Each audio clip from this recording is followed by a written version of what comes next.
দর্শক, সকাল থেকে গুড মর্নিং বাংলাদেশের পর্দায় নানা ধরনের খবরাখবর আমরা দেখছিলাম। এর পাশাপাশি দিনের শুরুটা আমরা অনেকেই করে থাকি পত্রপত্রিকার পাতায় চোখ বোলাতে বোলাতে, এবং সর্বাধিক পঠিত যে দৈনিকগুলো রয়েছে সেগুলোর প্রথম পাতায় যে খবরাখবরগুলো প্রকাশিত হয়েছে সেগুলো আপনাদের জানিয়ে দেওয়ার চেষ্টা করব। প্রতিদিনের মতো আজ আমরা যেটি করব সেটি হচ্ছে প্রথমে শুরু করব দৈনিক প্রথম আলো দিয়ে। দৈনিক প্রথম আলোর প্রথম পাতার শিরোনামগুলো আপনাদের জানিয়ে দেওয়ার চেষ্টা করলে দেখা যাবে প্রথম যে শিরোনামটি উঠে এসেছে সেটি হলো মুঠোফোনে ঋণের ভয়ঙ্কর ফাঁদ। অর্থাৎ সাম্প্রতিক সময়ে অনলাইন প্ল্যাটফর্মগুলোতে আসলে অর্থাৎ সামাজিক যোগাযোগ মাধ্যমগুলোতে বেশ কিছু মুখরোচক বিজ্ঞাপনের মাধ্যমে বেশ কিছু অ্যাপ ডাউনলোডের জন্য ব্যবহারকারীদের প্রলুব্ধ করা হয়, যেখানে আসলে তাদেরকে জানানো হয় খুবই কম কাগজপত্র প্রদানের মাধ্যমে খুবই সহজভাবে এবং কম সময়ের মধ্যে তারা ঋণ পাবেন, অর্থ ঋণ পাবেন, এমন প্রলোভন দেখিয়ে কিন্তু তাদেরকে সেই অ্যাপ ডাউনলোড করতে মোটামুটি বাধ্য করা হয়। এবং অ্যাপ ডাউনলোডের পর যেটি করা হয়, তাদের ঋণ পাওয়ার জন্য প্রথমত মোবাইলের গ্যালারি, সেই সঙ্গে ফোনের কন্ট্যাক্ট লিস্ট এবং কল লিস্ট, একই সঙ্গে খুদে বার্তার যে লিস্টগুলো থাকে সেগুলো আসলে শেয়ার করার পারমিশন দিতে হয়। এবং সেই পারমিশনটি নিয়ে আসলে সেই অ্যাপের যে তথ্যগুলো রয়েছে সেই তথ্যগুলো মোটামুটিভাবে চুরি হয়ে যায়, এবং পরবর্তীতে অর্থ পুনরায় ফেরত পাওয়ার জন্য এই অ্যাপের যে কর্তৃপক্ষগুলো থাকে তারা যেটি করে থাকে, তারা এই ব্যক্তিগত ছবিগুলো শেয়ার করার হুমকি দিয়ে তাদের কাছ থেকে অতিরিক্ত টাকা আদায়ের চেষ্টা করে। এই ভয়ঙ্কর তথ্যগুলো কিন্তু উঠে এসেছে প্রতিবেদনে। সেই বিষয়টি নিয়ে একটি প্রতিবেদন এখানে প্রকাশিত হয়েছে এবং প্রথম শিরোনাম মোটামুটি সেটি। সেই সঙ্গে আমরা দেখতে পাচ্ছি মন্ত্রিসভায় যে রদবদল হয়েছে, যেটি আমরা গুড মর্নিং বাংলাদেশের পর্দায় আপনাদের জানানোর চেষ্টা করছিলাম, সেটি এখানে প্রতিবেদনে উঠে এসেছে। প্রথম শিরোনামে দেখতে পাচ্ছি রদবদল নিয়ে মিশ্র প্রতিক্রিয়া, আরও পরিবর্তনের সম্ভাবনা। অর্থাৎ বর্তমান সরকার প্রথম দফায় যখন প্রথম ক্ষমতায় আসার পরপরই আসলে যে বিষয়টি তারা নিশ্চিত করেছিল, প্রধানমন্ত্রী তারেক রহমানের পক্ষ থেকে যে হুঁশিয়ারিটি দেওয়া হয়েছিল সেটি হচ্ছে প্রতিটি মন্ত্রীর কাজ তদারকি করা হবে এবং মোটামুটি 6 মাসের মধ্যে আসলে তাদের কাজ তদারকি এবং মূল্যায়ন শেষে বড় ধরনের রদবদল আসতে পারে, এবং সেটির কিন্তু বাস্তবায়ন আসলে দেখা যাচ্ছে। এবং সেই জায়গায় বেশ কিছু জায়গায় আসলে নজিরবিহীন পরিবর্তন এসেছে, যেমন পররাষ্ট্র মন্ত্রণালয়ে 2 জন প্রতিমন্ত্রী, যেটি কিনা ইতিহাসে বিরল। সেই জায়গায় টেকনোক্র্যাট প্রতিমন্ত্রী হিসেবে আসলে সরকারের পররাষ্ট্র বিষয়ক উপদেষ্টা অর্থাৎ হুমায়ুন কবিরকে নিযুক্ত করা হয়েছে, যেটাকে বলা হচ্ছে ভূ রাজনৈতিক প্রেক্ষাপটে আসলে দায়িত্বের বিভাজন। তবে কে কোন দায়িত্ব পালন করবে সে বিষয়টি কিন্তু এখনও নিশ্চিত করা হয়নি।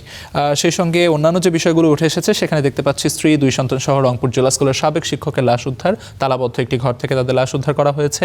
সেই সঙ্গে রিকনসিলিয়েশন ইশতেহারে আছে অথচ আলোচনায় নেই। অর্থাৎ সরকারের 6 মাসে ইশতেহারে যে বিষয়টি ছিল সেটি হচ্ছে রিকনসিলিয়েশনের একটি বিষয় কিন্তু ছিল। অর্থাৎ ব্যাপারটি এরকম ছিল, ট্রুথ অ্যান্ড রিকনসিলিয়েশন, অর্থাৎ সত্য এবং পুনর্মূল্যায়নের যে বিষয়টি, সেই জায়গাতে আলোচনায় কিন্তু সেই বিষয়টি এখন পর্যন্ত উঠে আসেনি।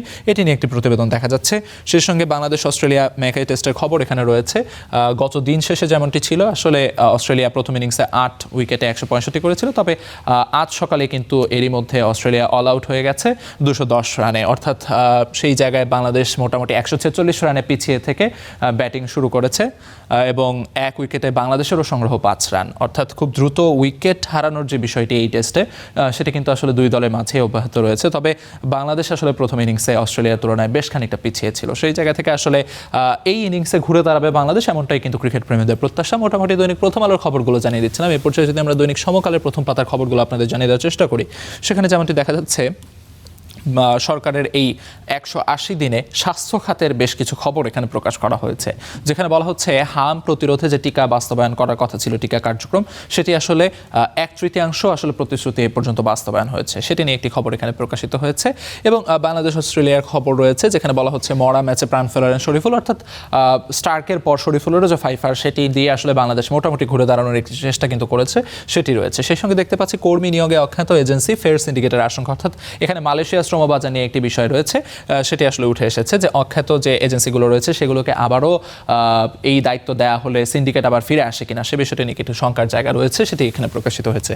যুগান্তরের প্রথম পাতায় দেখতে পাচ্ছি 9 ঝুঁকিতে মেট্রো রেল শিরোনামে একটি খবর প্রকাশিত হয়েছে, যেখানে আসলে এমন একটি কথা উঠে এসেছে যে দ্রুত উদ্বোধন করার জন্য, অর্থাৎ সেই তাড়াহুড়ার কারণে বেশ কিছু নিরাপত্তা বিষয়ক পরীক্ষা নিরীক্ষা না করে কিন্তু মেট্রো রেল উদ্বোধন করা হয়েছে এবং তার প্রভাব এখন জনগণকে পোহাতে হচ্ছে। সেখানে যেমনটি আসলে প্রতিবেদনে উঠে এসেছে যে 730টি বেয়ারিং প্যাডের সমস্যা রয়েছে, একই সঙ্গে পিআর গার্ডার বক্সের সমস্যা রয়েছে এবং একই সঙ্গে ট্র্যাক, অর্থাৎ মেট্রো রেলের যে ট্র্যাক রয়েছে সেই ট্র্যাক এবং ভূমি ধসে যাওয়ার একটি সংখ্যাও কিন্তু রয়েছে। সে বিষয়গুলো এখানে উঠে এসেছে। সেই সঙ্গে অন্যান্য যে খবরাখবরগুলো অন্যান্য পত্রিকায় ছিল সেগুলো আমরা দেখতে পাচ্ছি। রাষ্ট্রপতি গতদিন সাভার সাভার স্মৃতিসৌধে সম্মান জানিয়েছেন, শ্রদ্ধা জানিয়েছেন বীর শহীদদের প্রতি, এবং ভারত সংশ্লিষ্ট 3 প্রকল্প বাতিলের প্রস্তাব, সেই প্রসঙ্গ উঠে এসেছে একটি শিরোনামের মধ্য দিয়ে। জ্বালানি সংকটের খবর দেখতে পাচ্ছি, নিষেধাজ্ঞার এলএনজি কার্গো আমদানির অনুমোদন। মোটামুটি এই ছিল দৈনিক যুগান্তরের। এরপর যদি আমরা নিউ এজ পত্রিকার শিরোনামগুলো খুব সংক্ষেপে আপনাদের জানিয়ে দেওয়ার চেষ্টা করি, সেখানে বলা হচ্ছে new directors list stocks fresh syndication fears, অর্থাৎ এই জায়গায় মালয়েশিয়া শ্রম বাজারে যে খবরটি আসলে আমরা অন্যান্য পত্রিকায় দেখাচ্ছিলাম সেটি উঠে এসেছে। Bhola to be linked with Barishal Dhaka by road, অর্থাৎ এই জায়গায় ভোলার সঙ্গে মূল ভূখণ্ডের সংযোগ সেটি রয়েছে। Man lynched over theft charge in Jhenaidah, অর্থাৎ মব কালচারের একটি খবর রয়েছে। Energy crisis can't be resolved overnight, finmin অর্থাৎ ফাইন্যান্স মিনিস্টার যেমনটি বলেছেন সেই খবর রয়েছে। India's former diplomats spew venom on Bangladesh, অর্থাৎ বাংলাদেশের বিরুদ্ধে গণঅভ্যুত্থানের পর থেকে ইন্ডিয়ার অর্থাৎ ভারতের যে ডিপ্লোম্যাটরা রয়েছেন তারা আসলে নানা ধরনের বিষোদ্গার করছেন, সেই খবরাখবর কিন্তু আমরা এখানে দেখতে পাচ্ছি। মোটামুটি বেশিরভাগ পত্রিকাতে আমরা যে খবরাখবরগুলো দেখেছি, মন্ত্রিসভার রদবদল উঠে এসেছে, সরকারের 180 দিনের নানা মূল্যায়নের খবর রয়েছে, সেই সঙ্গে আসলে রাষ্ট্রপতি পদে আসলে মির্জা ফখরুল ইসলাম আলমগীর অধিষ্ঠিত হওয়ার পর তিনি সাভার জাতীয় স্মৃতিসৌধে শহীদদের প্রতি শ্রদ্ধা জানিয়েছেন, এমন খবরাখবর কিন্তু আমরা দেখতে পেয়েছি।